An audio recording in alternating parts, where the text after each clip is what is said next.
every mother needs to hear that, because it's okay for you to break down. Like when your baby is screaming because they hate diaper changes and you're trying to wrestle them into a diaper or like that onesie, or, you know, you've done everything right and they're still not sleeping, and you feel, you know, like a failure, or you feel like, oh my God, I don't want to do this anymore, or you feel like, I wish I could just walk out and leave. It's okay. It's okay to just like feel that for a minute, you know?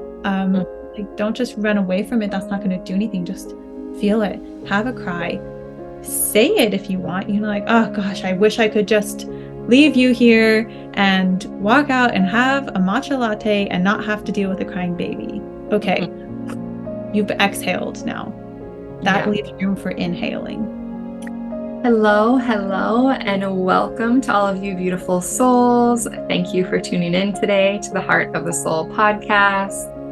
My name is Amana, and I am incredibly honored that you're choosing to spend some of your precious time listening to me and my guests. This is a space where we explore what it means to be wild women walking upon this earth, connecting about that which unites us all. Together, we will unearth that which is often unseen and unspoken through the ancient ritual of storytelling. I invite you to sync with the cycles of our earth and join new episodes on full and new moons. It's my hope that soaking in these stories will bring you closer to your own innate knowing and center you into a more embodied, alive version of your beautiful, unique self. Today is Sunday, November 12th, 2023. The moon is currently waning, moving towards a new moon tomorrow. I am currently in the living space of our tiny home on wheels in Mississippi. And today I have Alexa Rose with me through the cosmos. We first connected through the Freebirth Society membership, and I am excited to be celebrating with Alexa today that she has published a book called Motherhood Disenchanted. So today we'll be doing some story sharing, and she'll be reading some of the poems from this book. So Alexa, I would love for you to take a moment and introduce yourself in whatever way feels good to you right now. Yeah, hello. I'm very happy to be here. My name's Alexa, and I'm here in Fort Collins, Colorado. I have two boys. They're going to be 4 and 5 this winter, which is wild. And my husband and our family. Let's see, we farm, and mostly my husband farms. I support him. I eat the veggies. And I'm a writer, and so obviously I published this book. I've been a writer for like all my life. It's always been the way I've connected to the world and processed. And I'm a poet, and I am very passionate about just helping women connect to themselves, especially in their birthing time. Having gone through a home birth with midwives myself and learned firsthand how that impacts birth in not necessarily a positive way. That helped kind of open my world dramatically, even more so to the lack of information on physiological birth.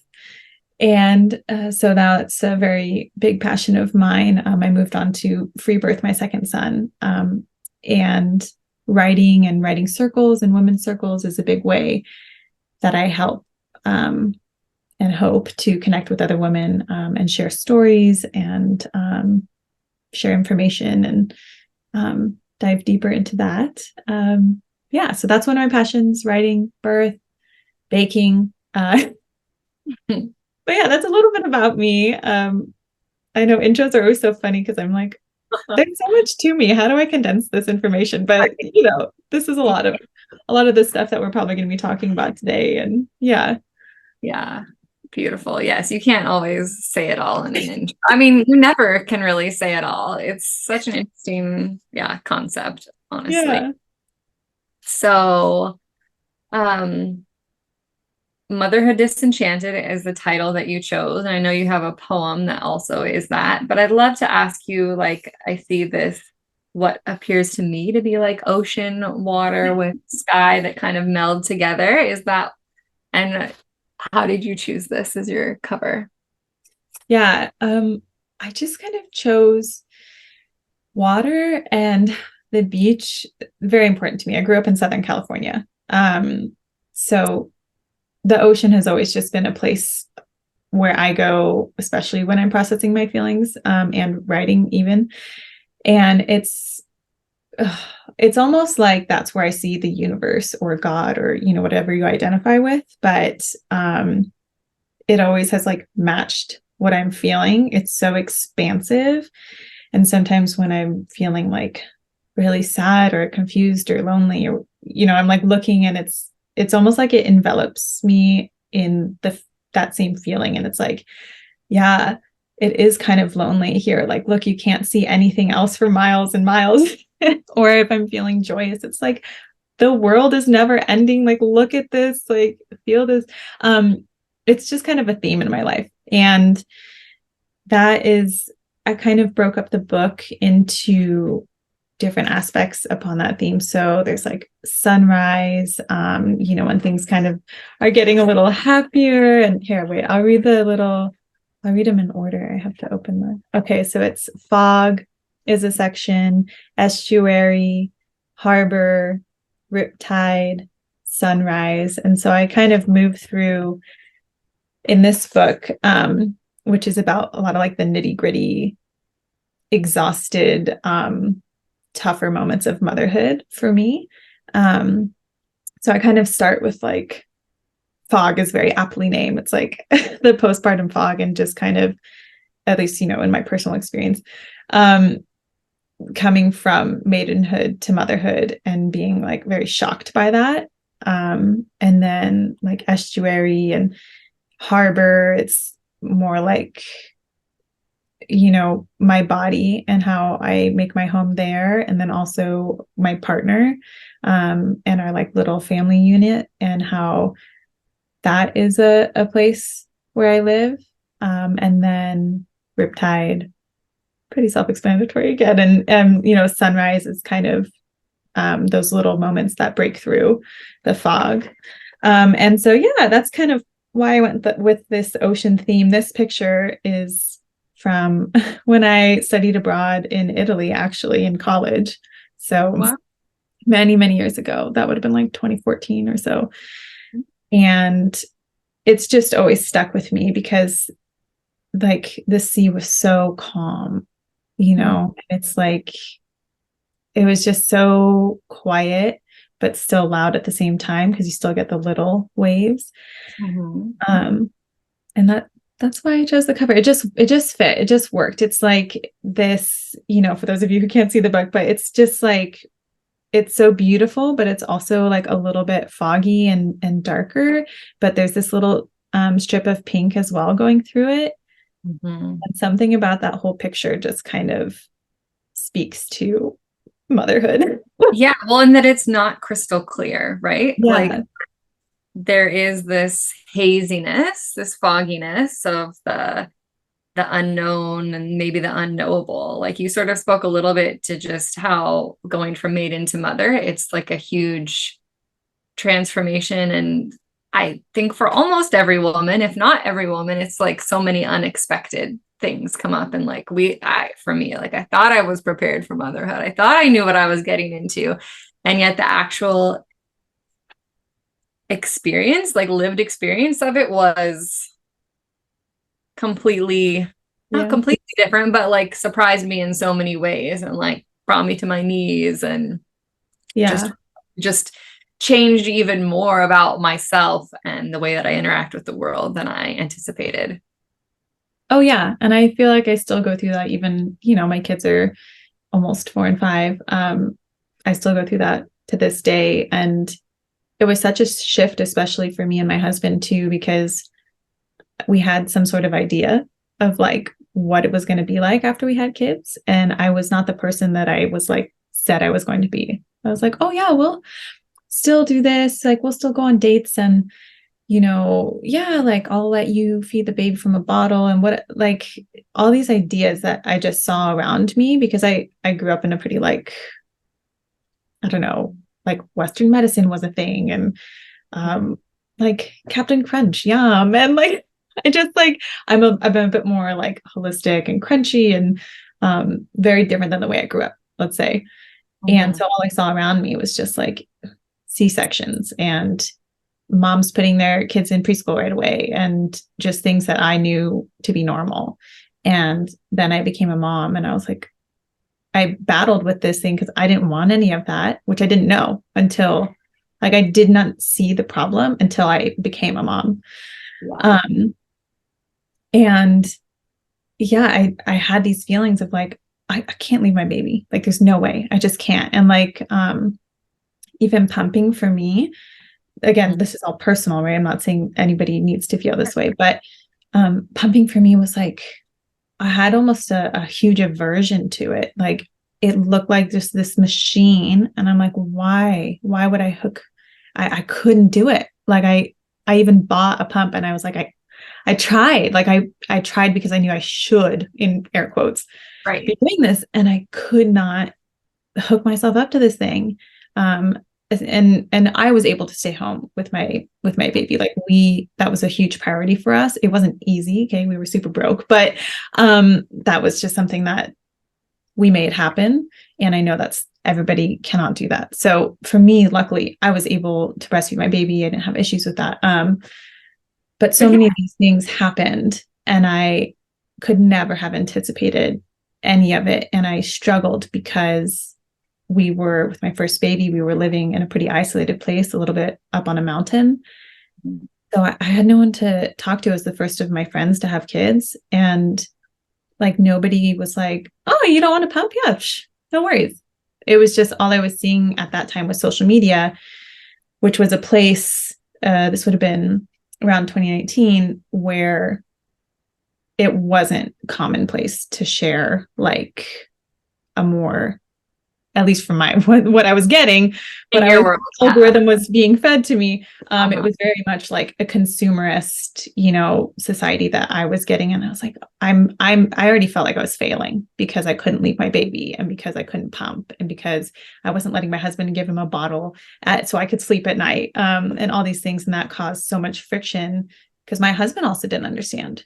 Like neither of us were taught it's okay to want to be like a very close-knit thing. Like I was reading books, and so I like finally learned about like gentle parenting and how much that resonated with me. But just when you have kids, it's so much like work and shadow work and like reliving your childhood and unpacking traumas there.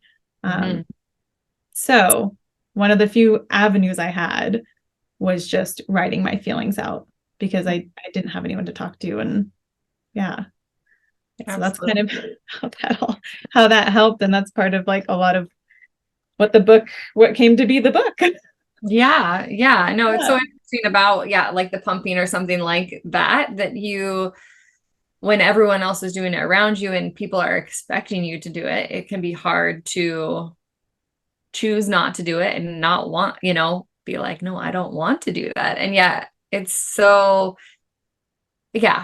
interesting, and how they also want your baby to be away from you, and like the over culture, the stories we are told as women that are birthing our babies, that we should set them down and all these things and put them into bed over here and give them a bottle. And the other day I read something about orangutans that they don't set their babies down ever for like 8 months or something like that. That was me basically. Which was me basically too. Like I'm like on the toilet with the baby in my arms, and and that actually, it's like, oh yeah, that actually is normal. And like humans, I'm sure our ancestors didn't, do all these things that we're being expected to do in this modern world.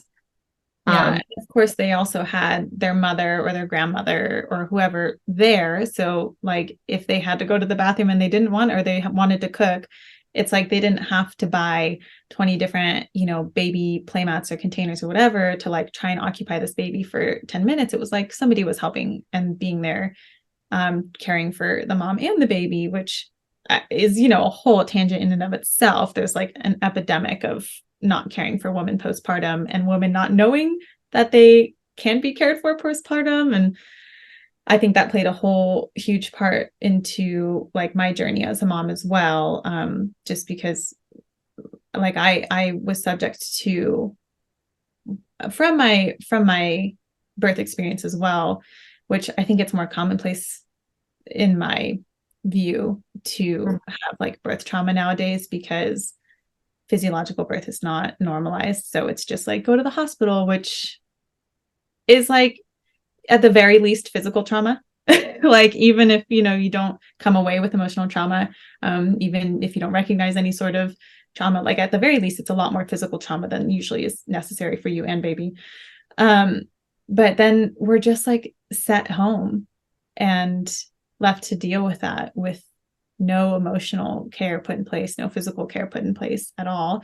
And so a lot of moms deal with, quote unquote baby blues, or just like really feeling not validated in anything, left with so many questions. And it's just like there's certain things I see where moms are just like, I can't stop eating, and like thinking it's a bad thing, like just the very like basic thing of like postpartum nourishment and like how many calories it takes to feed a baby, and like eating wholesome food, like that isn't even like talked about in most birthing centers. They just, yeah, it's really hard. So I personally dealt with a lot of like anxiety in my postpartum, which I think a lot of mothers dealt with as well, or deal with as well, around like the most basic things, because I felt out of control in my birth situation and was like, well, what can I control? And then I just hyper focused on that, and was like, the things that I was being fed was, like, this is what your baby needs to wear to sleep, and it has to be this temperature, and like this is the age that they should be eating, but also don't listen to that because it could also be this age, but like, and like, but this is the way that they should be eating, but then like eat like solid foods, and then this is how, and then like they should be breastfeeding every blank amount of time. And then I would like I'd be like, my baby, I'm going off his cues, but then like it's like every 2 hours, and everyone says like 2.5 to 3 hours. I'm like, what, am I doing it wrong? And it's just like, I feel like that lack of care in the immediate postpartum, which could set a mother up to just feel confident and believe in herself and her intuition, is just like not there. Right. We don't have the community there, and mothers need everything that a newborn does. Like new mothers, we need people to feed us and be tender with us and loving touch and witnessing. We need other women around us. Mm-hmm. We need sleep. Yeah. I didn't get a lot of sleep. Yeah. No, would you like to? I know you were talking about the one you might start with. Would you feel ready to read one of your poems? I would love to read one of my poems. Yes. This all fits in with, what I'm saying, because it's all just such lived experience. But this is the poem where so like the part of the book, as it came to be, was I would share occasionally some of my thoughts and frustrations on Instagram. Mm-hmm. And I got like such touching personal messages from other women, because I thought I was alone, right? And this was just like an overflow. I was like, I can't post another happy baby picture. And I, would post something with like a less than ideal caption of just like, this is hard. And women would reach out with like very similar stories, or just so much just like, thank you for sharing this. And that was so touching. And when I realized how helpful it was, I thought about like putting it, into a collection, and thinking like, wow, like if this could help one other mom to feel seen, then like, why wouldn't I do this? And this is the poem that I thought like this could be something. So this is poem 1. Rise with the sun, insistent cries jolting me awake. Feed, laundry, caffeine, cradle, rock, bounce, feed, play, smile, cry, cradle, rock, bounce, breathe. It is amazing what I can get done in one day. It is amazing how time won't come up for air, like sap fossilizing the instant it oozes. It is amazing how I have lost myself to him, a tiny, more persistent me. I do not recognize myself. I do not recognize my marriage. I remember not what freedom was like, but what cycle of washing each item of clothing needs. When my tears mix with his, I wonder if he stops crying from satisfaction or bewilderment. He knows only that the woman he sucks dry to her marrow day after day is strong enough to appear whole when entirely shattered. He dreams contentedly, the warmth of his body smothering mine, a smoking wildfire. I wilt. But my arms continue to cradle and rock, my legs continue to bounce. This time, I forget to breathe. Motherhood Disenchanted. That's the poem. Yes, you encapsulate so much there. Mm. Can you tell me more about that woman that wrote that poem? I mean your former, this Yeah. of you. Yeah. Yeah. This was just so much of me feeling not myself and like just being, like eaten alive by the motherhood role. It was just like so exaggerated because I felt like I was devoting everything to this tiny little human and wanting to do it beyond perfectly and not knowing that like that wasn't possible. And having no support to even take any sort of break from it. And my first son, he just like was not a sleeper. And in another world, that would like another version of myself, like that would have been fine. That would have been okay. And, again, just like part of the reason I put the book out there is because hearing from other women is so important. And all I needed like was a hand on my shoulder and saying like, it's okay. It's okay. Like when I'm sitting there on the like birth ball trying to bounce him to sleep. I mean, for like so long, like 20 minutes, I'm trying, and he like I could tell he's tired, but he just didn't want to sleep. And in a world where like I was getting like, quote unquote information about just like this is how many hours of sleep a baby needs, and this is like here's a schedule that could be helpful. And so I was just getting so much information of like, here's how you're not doing it right. Here's how you're doing it wrong. Because of course my baby can't be wrong, right? It's my fault for not doing the right like thing to make him sleep, or the right like swaddle, which I can't even believe swaddles are a thing. But like in my first journey, like I just didn't know any of this. And so that's me just like sitting on a birthing ball trying to rock my son to sleep with, the sound machine and in the dark room, and just like feeling like a total failure and crying, but like never ever being able to stop to even feel what I'm feeling, basically, or take a minute to think, is there another way? Or like, because there was no time. There's no time to breathe.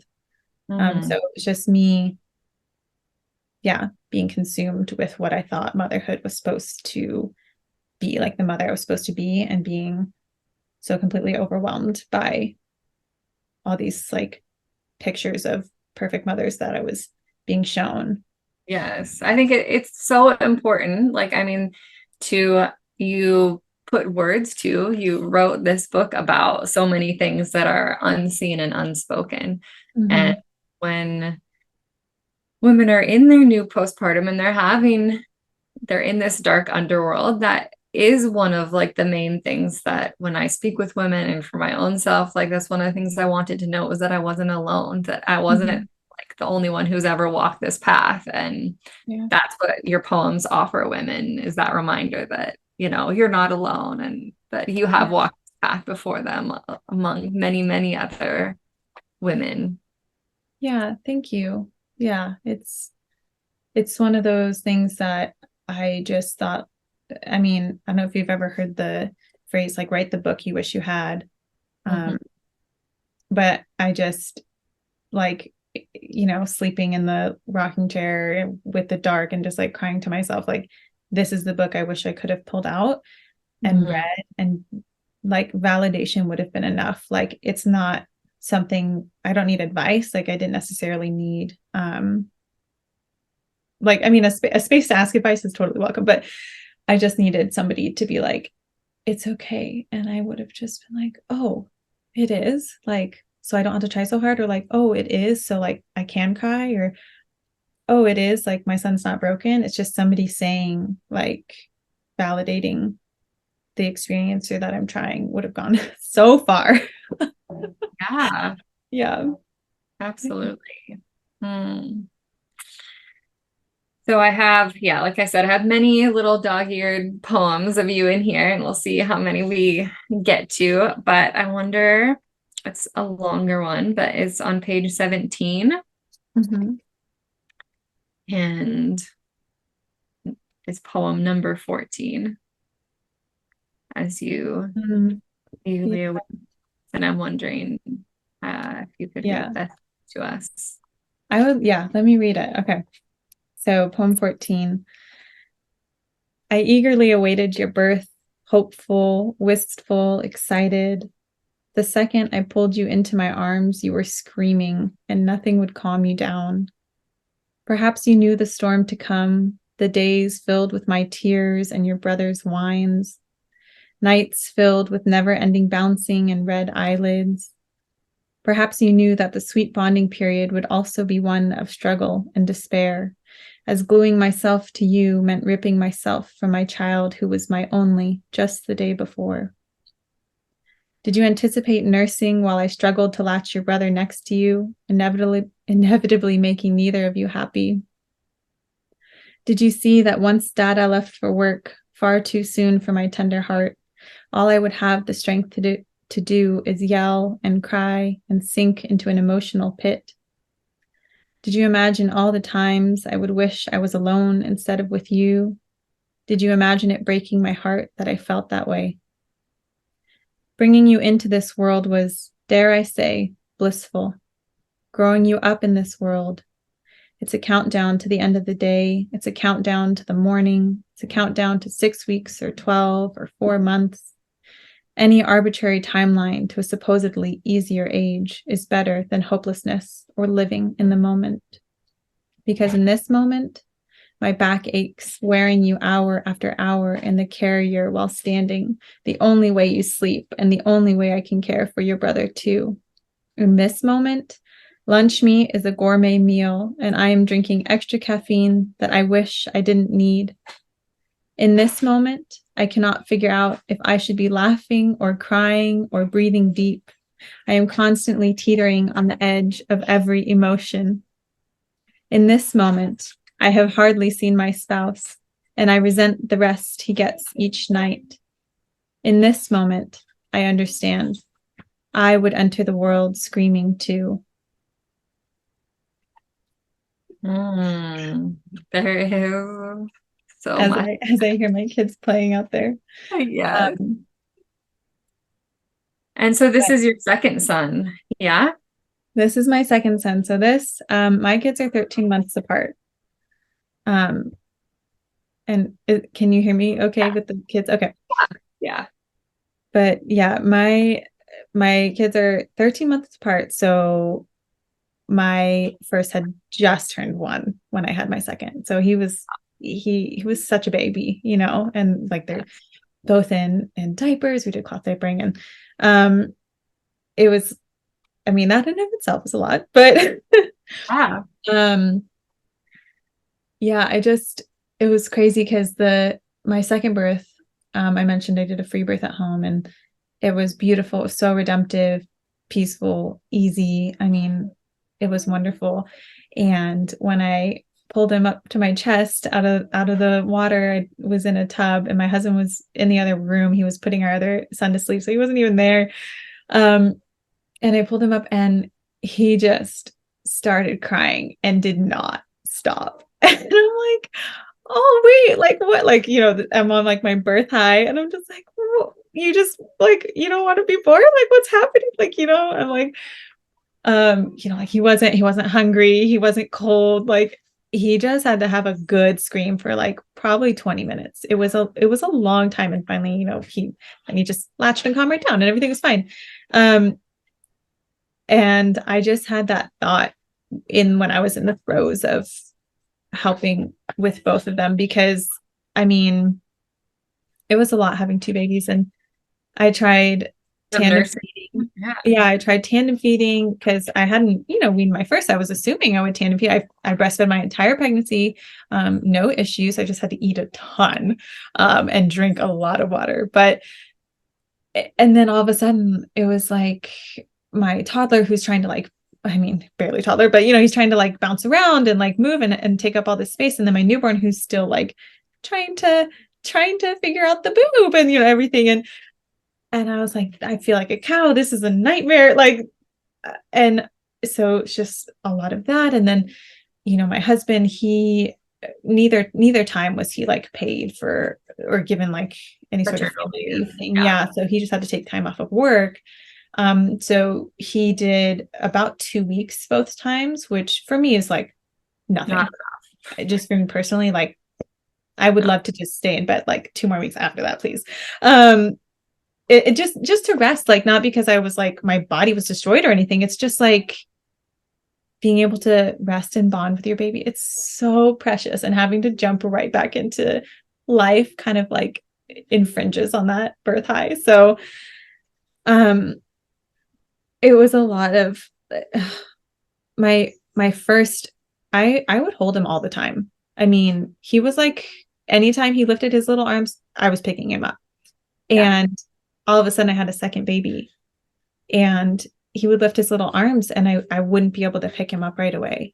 And so he would cry. And so then, I would cry. So like, 'cause I had never heard him cry. Like I had hardly ever, I was just very, you could even say a little coddly with my first, like he hardly needed to make any noise. And I would be like, what is it? I got it, and hugging him.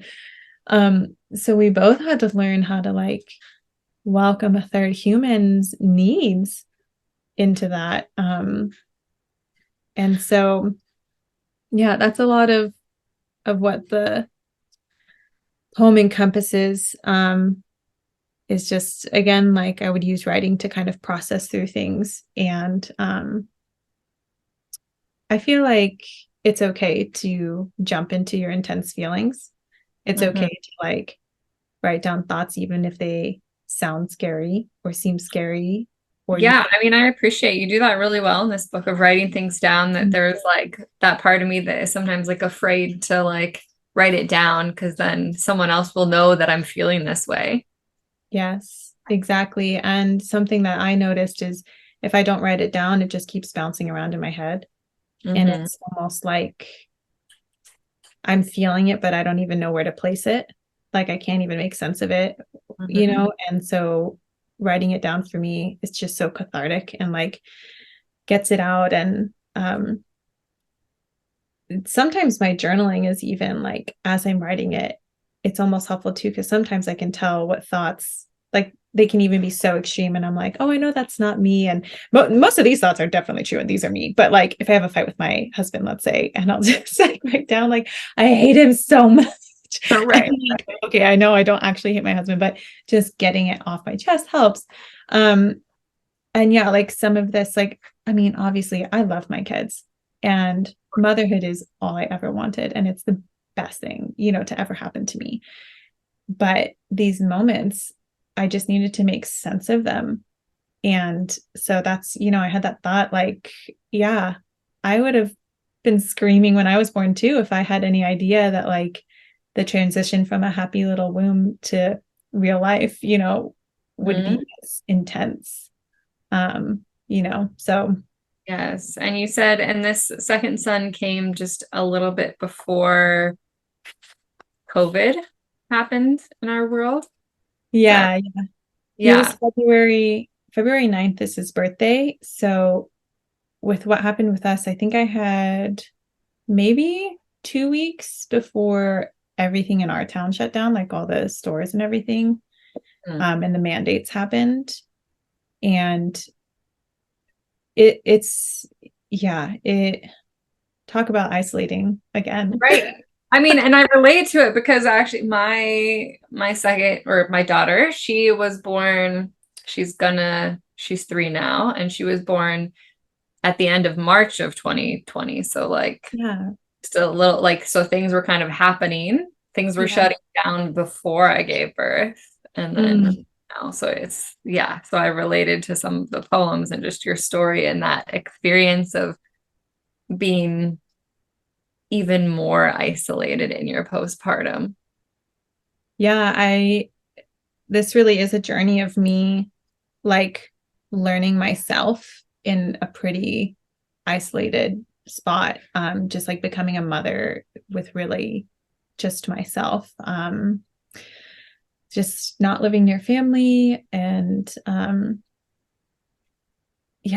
just again, like none of my friends had kids. And with my first, we lived like too far from anything. So my first also did not like his car seat, right? Which is a very common thing.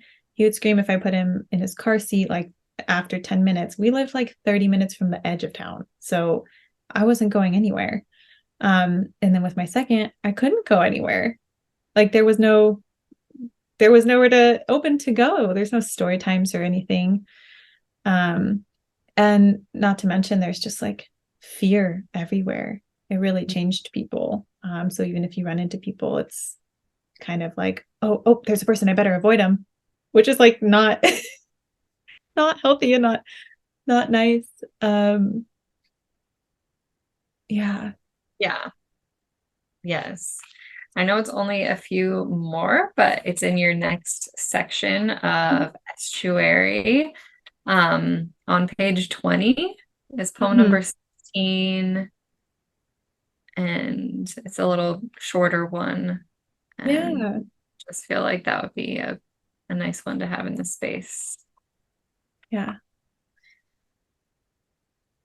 I have little white slivers where my skin is stretched to let the sunlight through. The entire time growing you, my uterus could not contain the joy, the gratefulness, the other world your spirit was pouring in from. I look down to those slivers that pucker near my hip, and it reminds me, I have done more than anyone could think possible. Why did my mind rush back to worthlessness the minute you were born?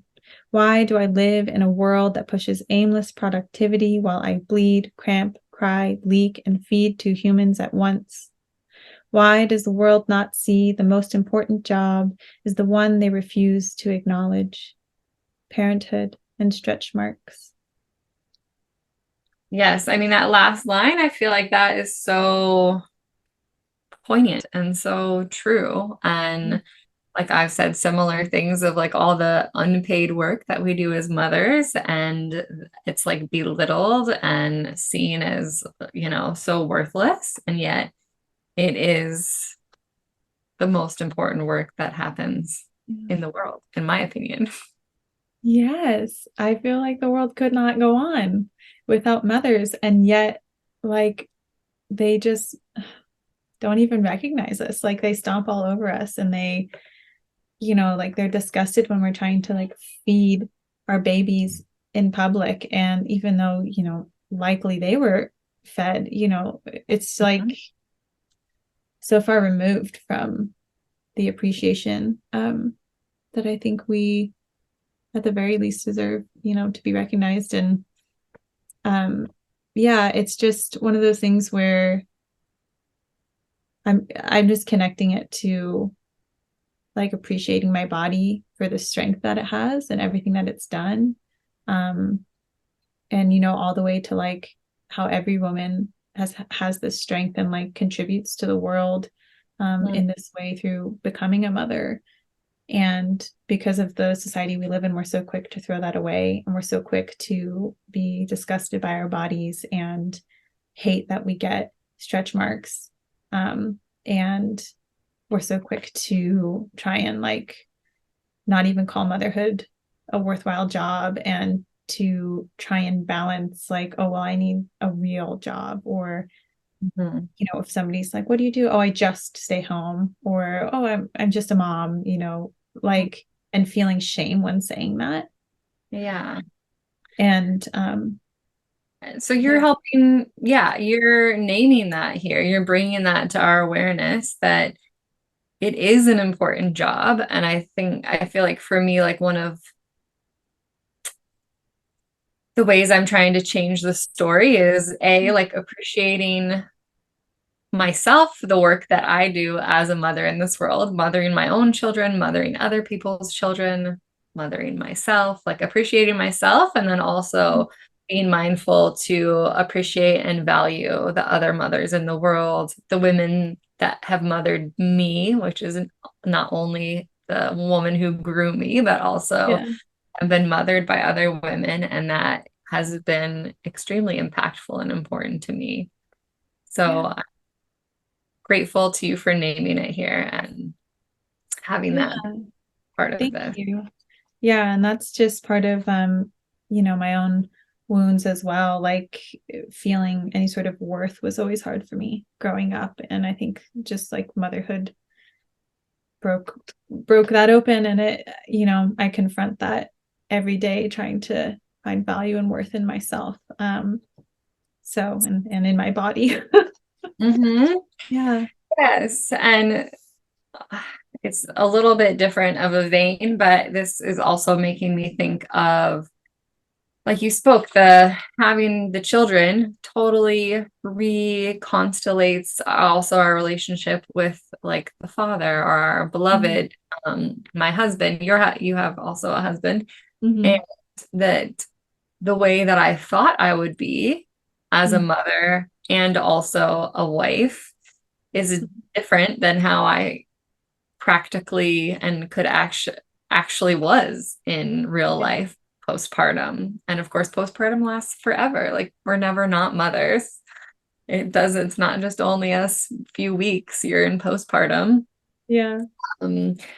And the ways that we interacted with each other in conversation, and then a kid would scream. We're like trying to have like an in-depth dialogue, and then a baby is screaming, and of course I'm gonna attend to the baby, or maybe they're even in my arms already. But and how those things had to change, the way that we were, other ways of like physical intimacy also had to shift, and what I was willing to do, or what was pleasurable to me, what was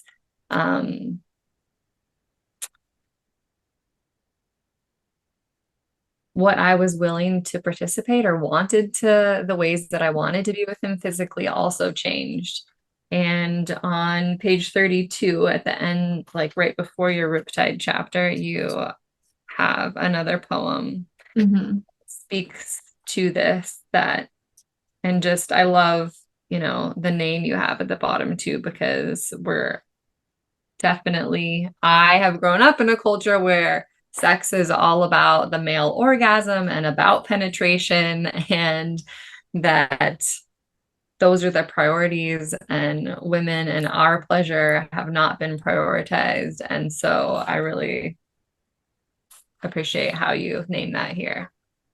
Yeah. And I'd love to read this one, because this is like you were talking about. I mean, I did not confront that idea that sex like could be for me really until birth. Like it's just like, I'm very thankful to birth for that way, because, with my first, I, bled for, I think, 5 weeks after. And, they say like the risk of infection is pretty high if you're still bleeding, like, so things are still kind of working to close up and come back together. And, I don't know, infection high, but just, like it's a time to rest, basically. And wow, was that like a learning experience for me and my husband. And my midwife, one of my midwives would say, like, but that doesn't mean you can't have an orgasm, and like wink at me. And like, I hated the way she said it, but I also didn't know really what she meant. Like, I was like, what is she trying to say? Because like, really, my self-pleasure outside of just penetrative sex wasn't really aware of that very much. Like you didn't have a pleasure practice outside of with your husband, or did you say, sorry, say like it again? did you not have a pleasure practice outside of like solo pleasure practice? No. Yeah. And that's for many reasons. Partly I grew up in a religious background and yada yada. But yeah, no, for me, it was more just like pleasure equals sex, and sex equals penetration, and penetration equals like for the man and when the man wants it and how he wants it. And again, that's just kind of like a message that I took. Yeah, I mean, that's how we've been groomed in our overculture. Still, it's the imaging, the messaging that is what we're told. Yeah. And so I'm always thankful for birth for kind of opening that up, because that got taken away. And then it was like, oh, wait, well, now what?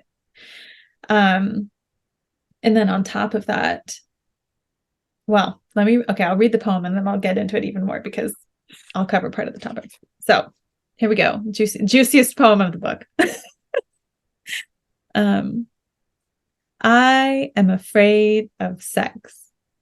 I am afraid, after an entire day and night of two tiny humans needing me, to be needed by yet another person. I am petrified of more needs, more wants, rooted to the spot. I am afraid that if I engage myself in any way, a touch, a hug, a kiss, you will seize it as an opportunity to shove your boner against my thigh and whisper that you want me. My body goes rigid and slack at exactly the same time. Eyes glaze over. Just do it, I tell myself. It's not about you anyways. I am terrified every night as I crawl into bed beside you, not too close. You'll be suggestive, and I'll have to do the only thing you crave, fulfill your narrow view of connection.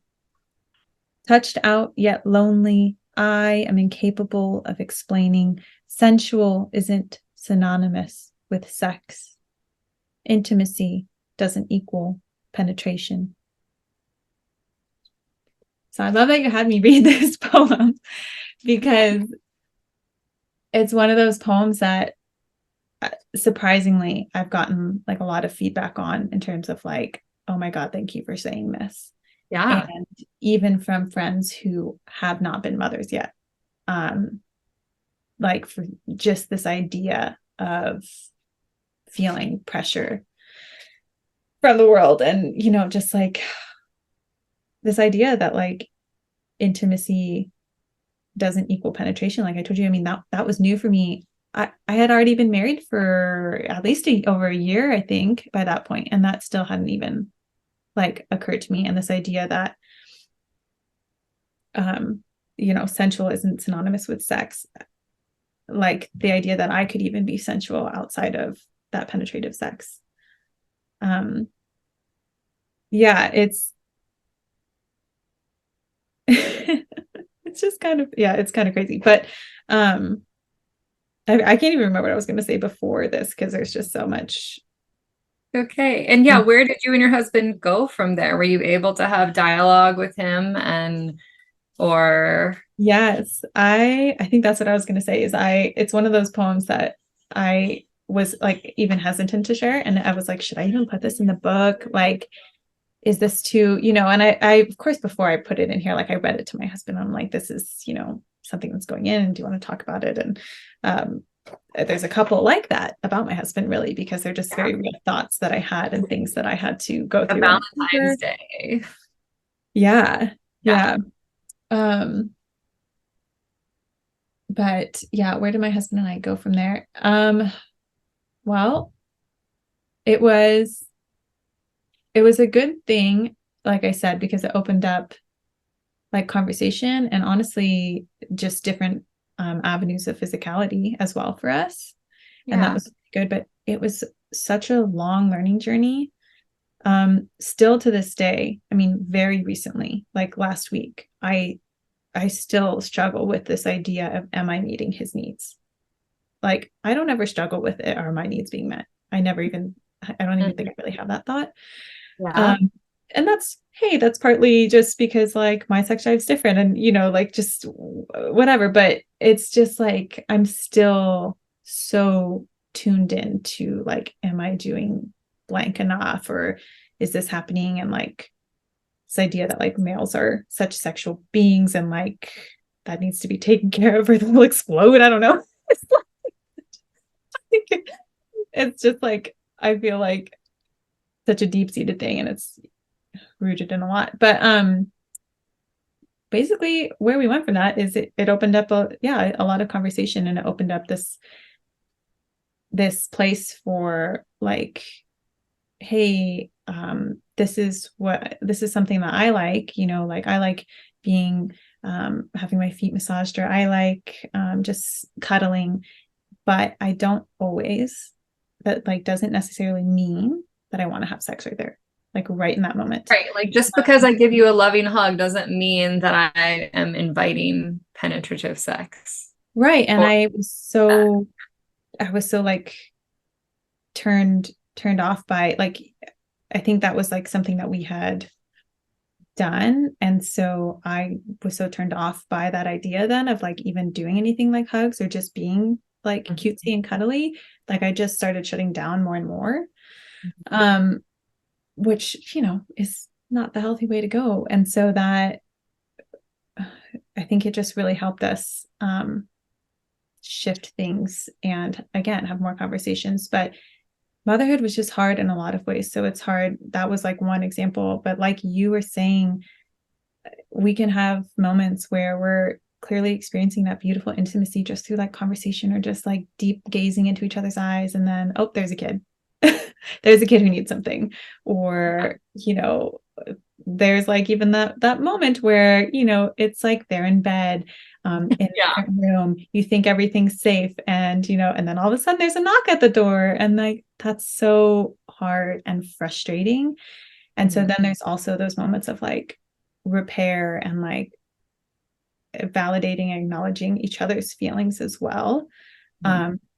But there is something, this conversation, like the poem that I wrote, is just a starting kind of place that a lot of women never even get to. yes. So you can start there. And I even had like a mom come up to me and she was like, I dog-eared this so that I could like read it directly to my husband. And I think that would even be beautiful because when it comes from somewhere else, like, oh, this person was feeling that. Do either of us resonate at all? Coming from a place not of like, you're not doing XYZ or I'm feeling like I need XYZ. It's just kind of like, is there truth to this for either of us? I think is like very important. Yeah. Yeah. I mean, and you're offering like language around it that I don't feel is common at this time, which is needed. I skipped ahead from it now, but yeah, the language around the penetration not being the thing and that there's opportunity. Where does it go? Yeah, that intimacy does not equal penetration. Even just that, for people to be able to acknowledge that or to have that language, like I've never, seen it written like that before. Yeah. When speaking of intimacy. Yeah, thank you. Yeah, and it's for me helpful to put it in these words because it like the idea of being so overloaded by taking care of kids that you're like afraid, like you're touched out and like touched out yet lonely, like that line. It's just like I'm so touched out, like I can't handle like physical needs necessarily. But that doesn't mean like I don't want you, like around, like if I'm talking about my husband. Sure. And also just this idea of like constantly thinking and like meeting somebody else's needs and then having another person come in and feeling like it's my duty, or like if somebody else is thinking like it's their duty to take care of, oh, now it's another person, like, oh wait, now did they eat too, do they need anything, like can I, because we're just like, I mean, at least me, like I'm just naturally like mothering and nurturing, and so like my husband comes in, I just kind of like start extending that, to him. And I think a lot of partners like just they're not aware, and so if like Yeah, they men aren't bad for, this is also right, their patterning, right? That yes, don't have the awareness. right, and so if they come up and they touch us and we like shrivel away, all they can do is make up stories in their mind of just like she doesn't want me, or this is the kids' fault. Ever since we had kids, like this is all gone. So it's just like uncovering the mystery behind that. And obviously, this poem is just cutting straight to the point of it. Yeah. So, Yes. yeah. On page 36, number 28. I know I'm gonna have to like go towards the end because we're here already, but Yeah. Page 36. It's the shorter one, but I just feel it says a lot in a few words. Yeah. Yeah. So poem 28. I miss being happy, being able to leave the house, smiling, my relationship with my husband, being able to chase my dreams, feeling sane, not being angry, myself. It's okay to feel. So, yeah, I feel like this is just honestly like, so I do writing circles. Mm-hmm. You're listening, like feel free to pause and just write down like I miss ... and just like list it out. And this could be done if you're a mother or not, but it's just this idea of like there are moments where I would just miss something so, and it felt so real and so true. Like I miss being able to leave the house. So like in the grand scheme of things, like could I leave my house? Of course, like, sure, like it was technically possible. But like, did it feel like I could leave my house with everything closed off and two babies who like needed a lot, and like one would be screaming, and the car seats and the getting myself ready, and then like navigating breastfeeding in public, and like where would I even go, of course, because this is COVID. And so it just felt like impossible. Yeah, And logistically, I know, right. And then like I miss smiling. Okay, sure, I smiled a ton, like I have cute babies, like sure, but just like sitting and feeling in that moment when I felt like I hadn't smiled in hours because I was so overwhelmed with like dishes, laundry, babies, dinner, just everything. It's just like, it's okay to feel that way, because sometimes I'd feel guilty. I think that's something that can be pushed upon us, like, well, you have two healthy babies, like what are you complaining about? Or you have this beautiful house or whatever. And cool, yes, of course it can shift into toxic positivity. So it's just like allowing yourself a moment to sit down and be in your feels, as I think the kids say, I don't know, and just recognizing like motherhood has changed me, motherhood has changed my relationship, like I feel like I can't do XYZ. Like I wrote, being able to chase my dreams. I mean, something like publishing a book, like when I was in the throes of two babies, never seemed possible. Like, no way.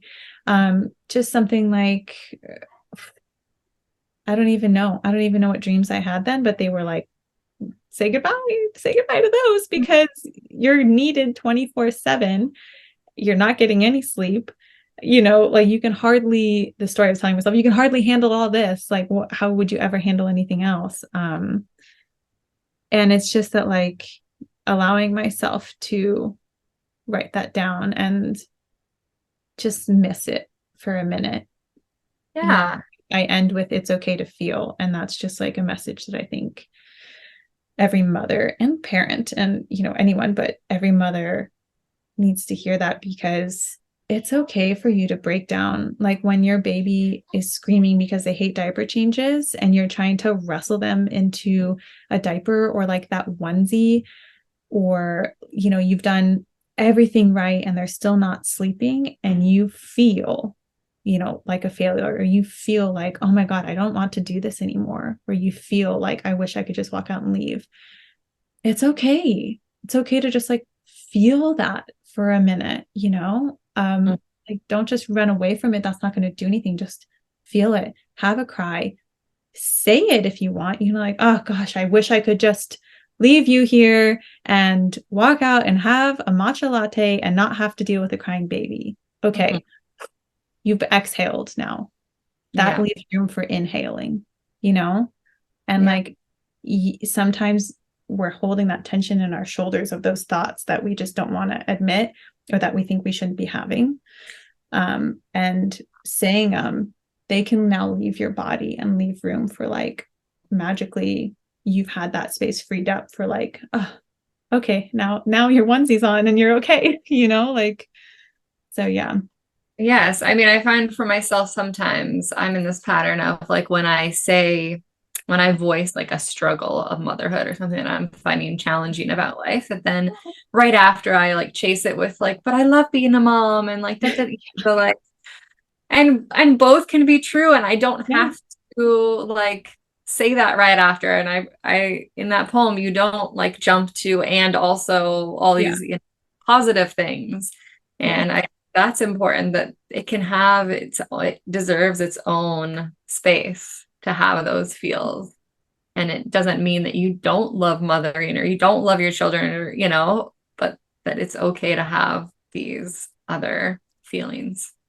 Yeah. And I think, especially this book is speaking to moms. And I think almost every mom can understand that. Like, if I'm hanging out with other moms, none of us, and somebody has like a moment where they lose their cool or something, I don't think any of us are ever thinking like, oh, does she even like being a mom? Like, or like, oh, she must, not like, no, it's like a given. Like it's almost a given. Like, yes, we love our kids. We care for our kids, like that. It's not hard to feel that, right? Like it's everywhere. It takes over our bodies. It's the hard stuff that like we're like, wait, where do I even put this feeling? What's happening? Because it's almost like an outlier. That's the hard part. Yes. Well, on page 57 is poem number 46 in the section of sunrise. And you're speaking to second birth. Yeah. All right. Yeah. Poem 46.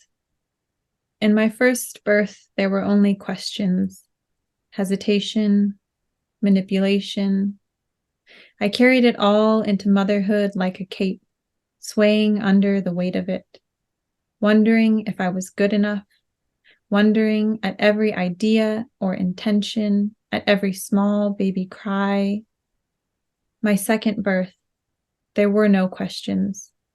There was only me, warm water, serenity. The most simple and beautiful act unfolded in a wave of easeful intuition and confidence. He arrived crying. I arrived healed. Free birth, redemption. Beautiful. Yeah. I find that to try to describe, just like before a woman gives birth, I can like tell you what I've seen so many women give birth, and I can tell you about my experience, but it doesn't mean that that is going to be that woman's experience. Mm. It's something that you just have to go through. And I feel like the same is true also for free birth, that, each birth is its unique experience, but a free birth without some other authority in the room is an entirely different experience than Mhm. birthing while looking to another person outside of ourselves. Um, I wonder if you would share a little bit more for the listeners about how distinctly different, if it was for you, your free birth versus your first birth with a midwife. Yeah, of course it was. Not a midwife. Yeah. Yes, I know. Midwife it's a term that's almost losing, its touch. But Co-opted by the government, they say. yes, yes, I know. Midwives are suddenly in hospitals, which is a funny idea. But yeah, I mean, and I'll do a very condensed version of all this, but with my first birth, I wanted a home birth. There's no way I was ever going to birth in the hospital. I just knew that wasn't like where birth like happened. I just knew like that's for surgeries. And one of my biggest fears, especially as a woman, is just not having my voice heard. And so there's no way if you want your voice ever even taken into consideration, it can't be in a hospital. I knew that much. But all I did know then was that the only other option was home birth, with a medical provider, so with midwives. And this was in California at the time. And so, right away, if I know I'm pregnant, right away, I hire midwives because I also know like they can only take on like 1 or 2 births a month and whatever. So I found one right away. And it's just such a funny practice to go through. I mean, like even with each prenatal meeting, I'm just like, why am I here? Like it's just like, yeah, I don't know, but I'll jump ahead to the birth itself. There's just so many aspects of having an authority, a medical provider at your birth that make it like not primal birth. And so, I mean, for example, like my water broke at 11 p.m. and it was like the first thing that we did was like, oh, we have to call the midwives now. Like, there's not even like really a moment of celebration. Like, it was just there was even a moment of just like, I'm like, but did it?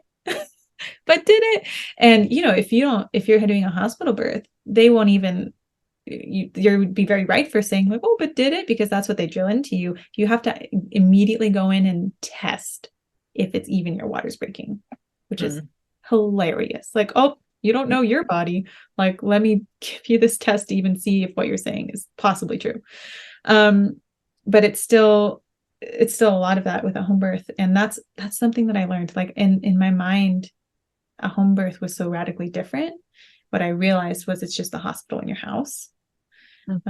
And so, that moment happened. And then the next day, like I didn't feel anything until the next morning. It was very chill. And then finally got more active around 4 p.m. ish. And I just had this feeling like, oh, but I like want the midwives to come because I feel like this can't happen until they're here.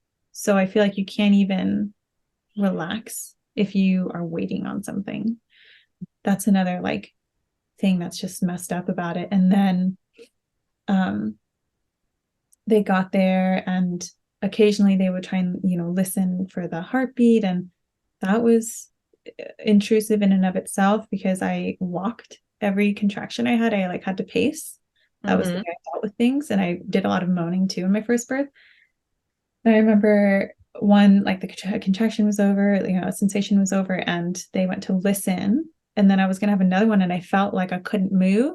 And which is like, for me, when that's your coping, like my coping mechanism, like that's like horrible. And so I was like shaking my hands, like, oh my God, like, what do I do? Because it's like, there's just this authority, like I put them into this authority position that really they shouldn't even have. And it just feels like it's like, wasn't my birth anymore. It's just like, I'm birthing, but like these people, like I have to follow whatever they say, because that's just like how they present themselves.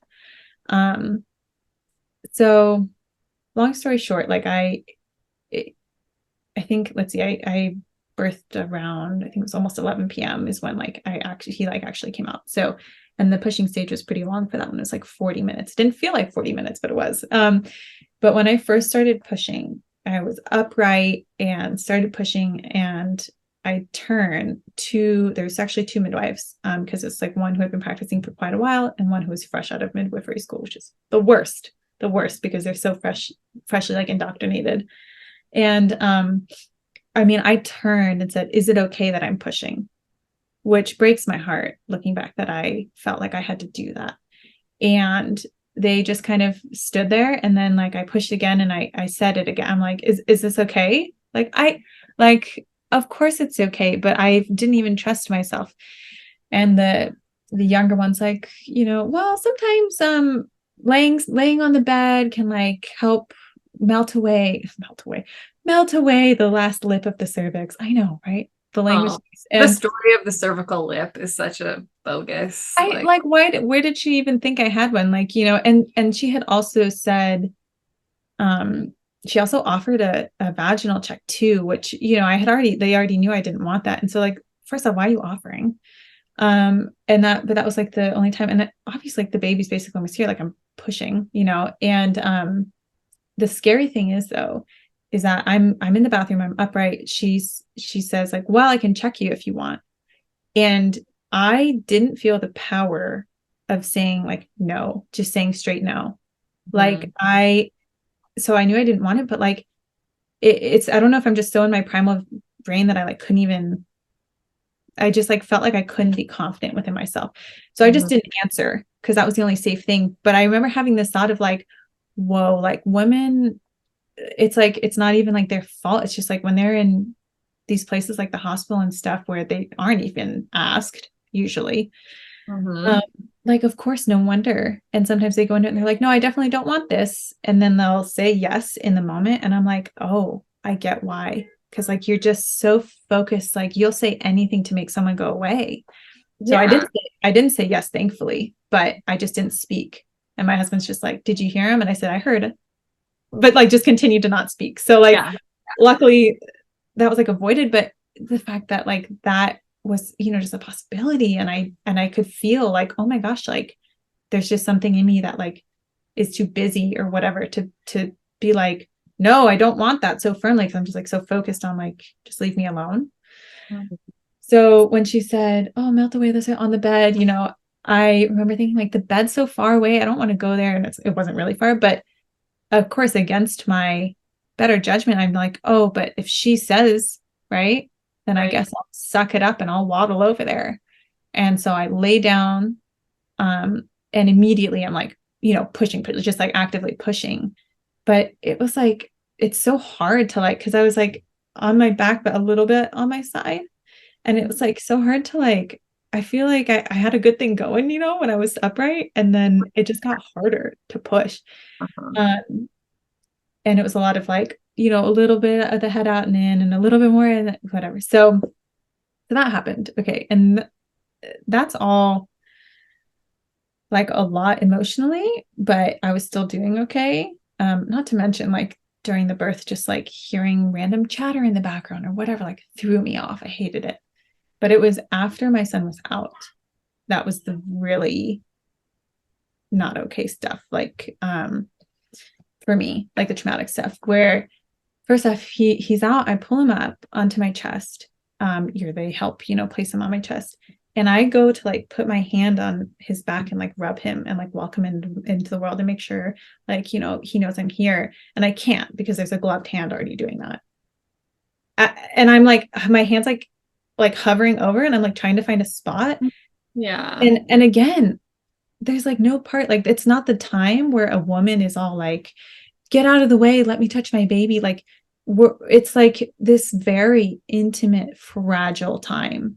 Yes, you just literally opened. Yeah. And it's just like, it's just a time for instincts to take over. And if you have somebody in the way of the instincts, then like your instincts will just start shutting down.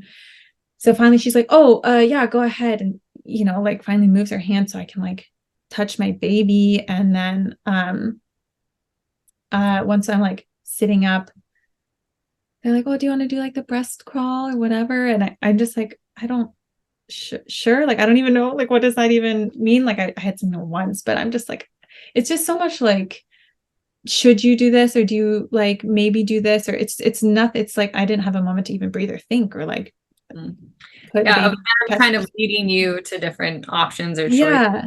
rather than you actively like choosing and flowing yourself. Yeah. It's like they were doing what they wanted and not what I wanted. But I wasn't even allowed to think about what I wanted because there was like no time. But eventually, he latches, and actually I was terrified too of breastfeeding. I was not scared of birth at all, but I was terrified of breastfeeding because of all the stories I had heard about like how hard it was. And for us, luckily, like there was nothing to it. And I couldn't believe how much fear I had about it. But there was so much. So then after, it's just, again, the young midwife, she's like, well, I need to check you for tears. And it's like, oh, okay. Back up. First, it was the placenta.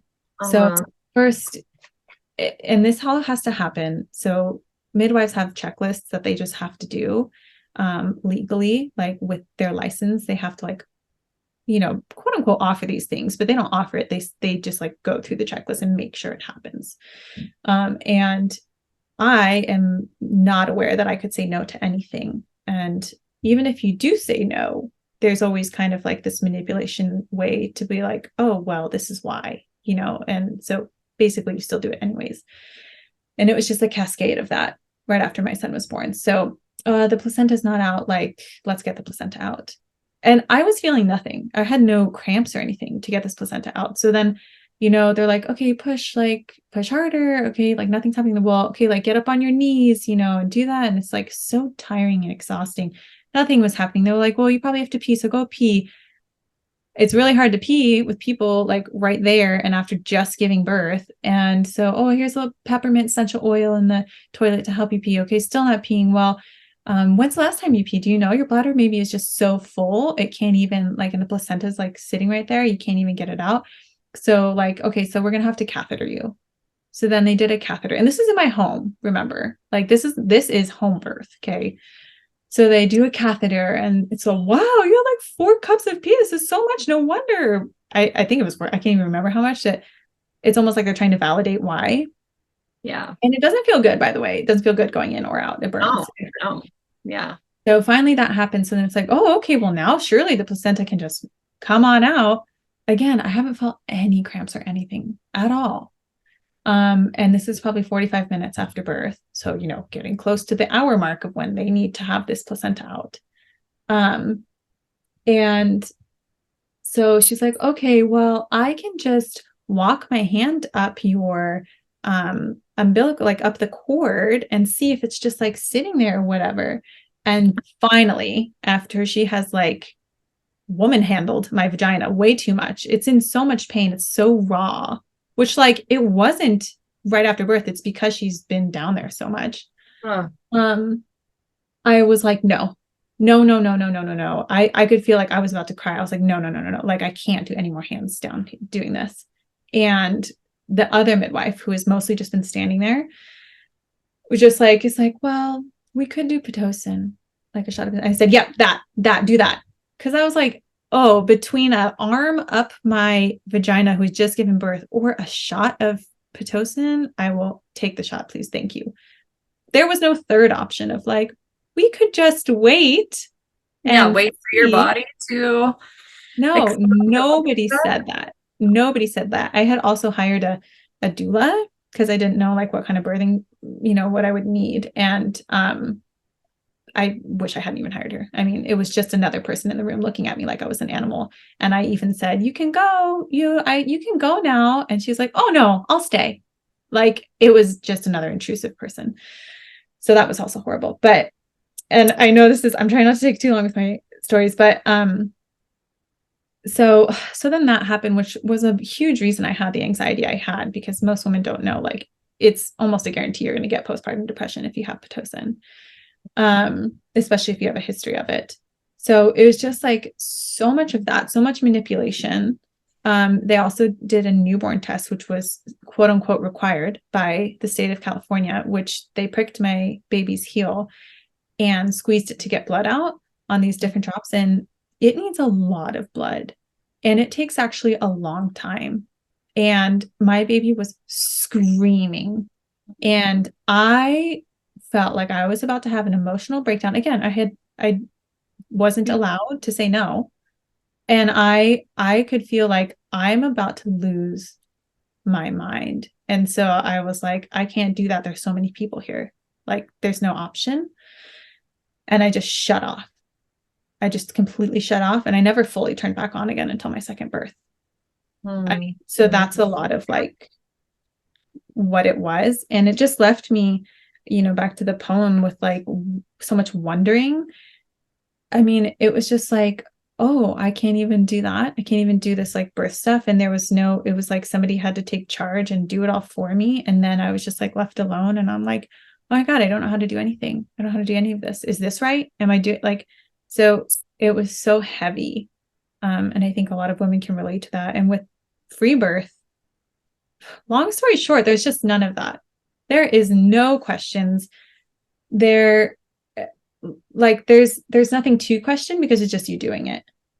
There's nothing to like hesitate around because it's just you and you either do it or you don't do it, whatever it is that you're thinking about. Like, you want to get in the tub? You either get in the tub or you don't get in the tub. Like, and you're not looking to somebody to be like, can I? Is it a good idea? Will it do anything? Like, it just it's so simple. And that's like honestly was the theme of that birth. Like it was just me chilling at home, and I knew it was the day because I like had some bloody show and stuff, and I didn't even tell my husband.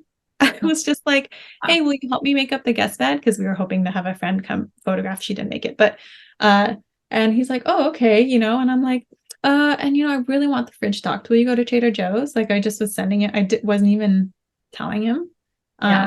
And then finally, when he was like out getting the groceries and stuff, I was like, it started getting real where I had to I was like, oh, let me bounce on my birth ball and stuff. But I still had my 1-year-old, he had just turned 1. And so he's like, oh, I want to be held. And I was like, oh, this is kind of hard to hold you while these are happening.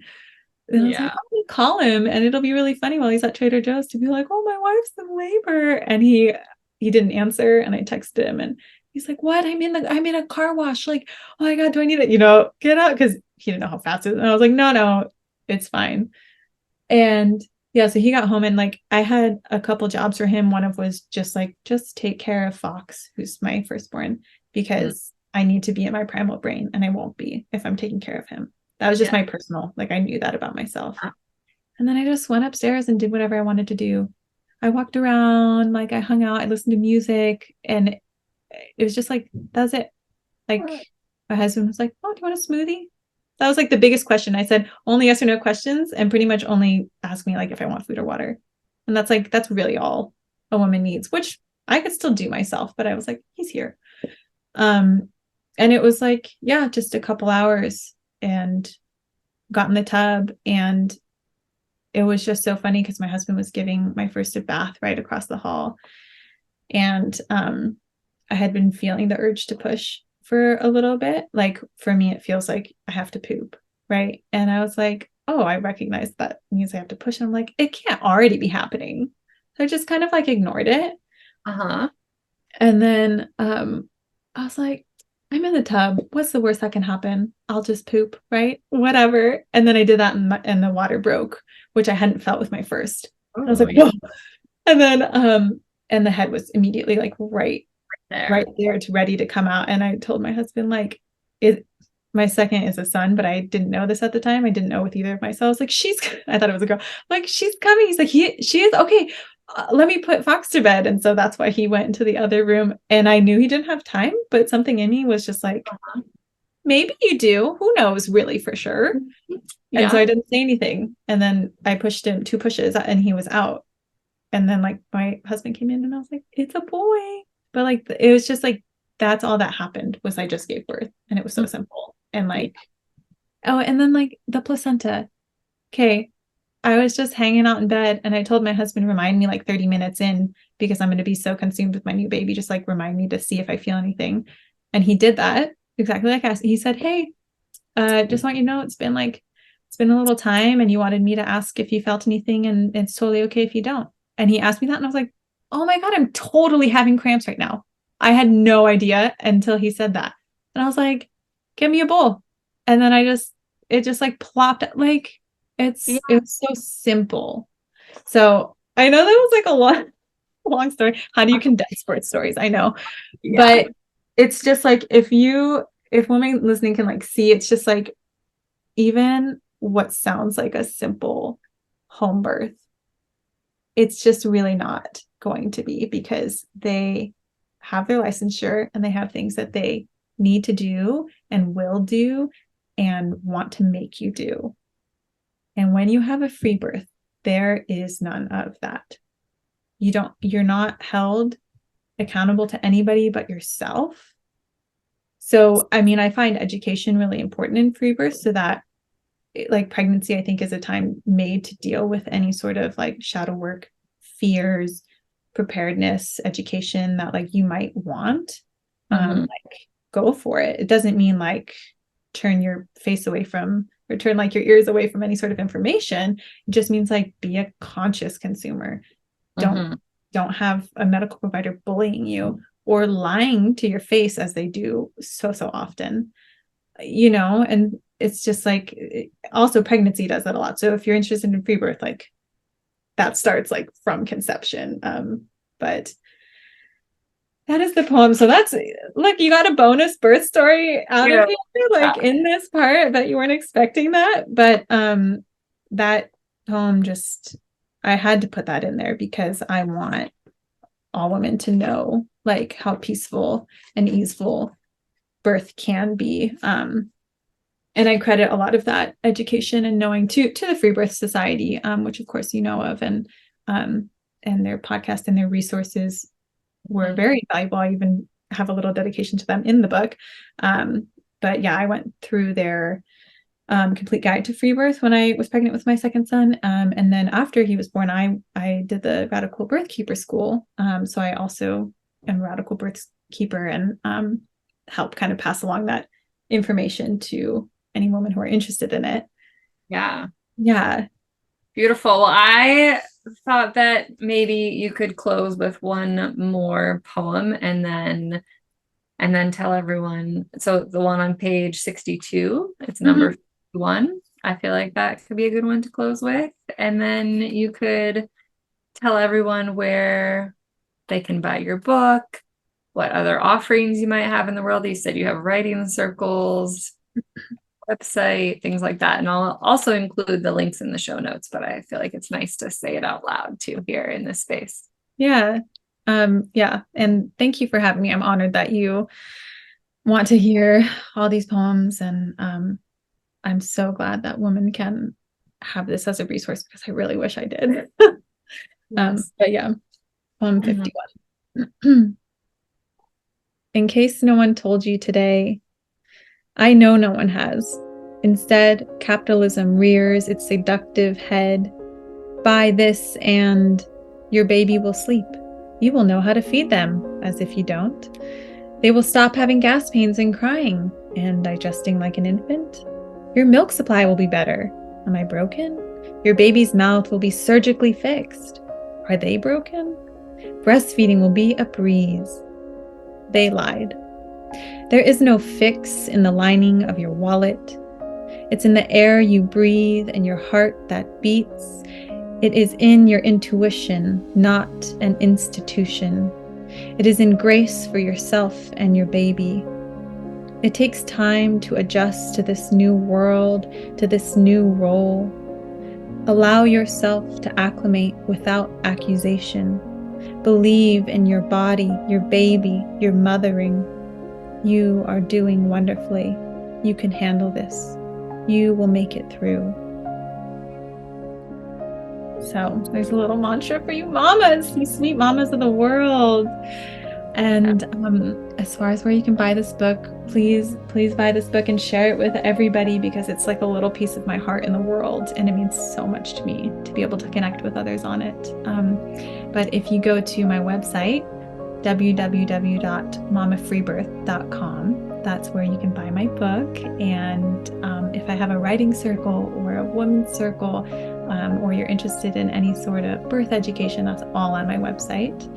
Great. And please, follow me on Instagram as well. It's mama.freebirth. I find sometimes that's even easier because my website's totally on there too, in my little bio. And then you get like pictures of my little life and stuff. So that's how you can find me. And thank you so much for having me. And I love all the like tangents we took and all the points we hit. And I think they're really, really important topics to cover. And I'm just, really honored to be here. Yes, thank you. Thank you for being here. Thank you for helping unearth together and bring the unspoken into the spoken realm, and for sharing your, intimate personal stories as well. I really appreciate it. Yeah, thank you so much. Thank you for tuning in today to the Heart of the Soul. If you love the podcast, I would be so grateful if you would choose to subscribe, rate, review, or share the show. If you feel aligned with me and my energy and are feeling drawn to unearth your wild inner knowing, birth your baby wild and free, need support navigating the medical system, are feeling stuck in your grief, are curious about receiving an intuitive mediumship reading, or need a safe person to debrief and integrate a traumatic birth experience with, I am here for you.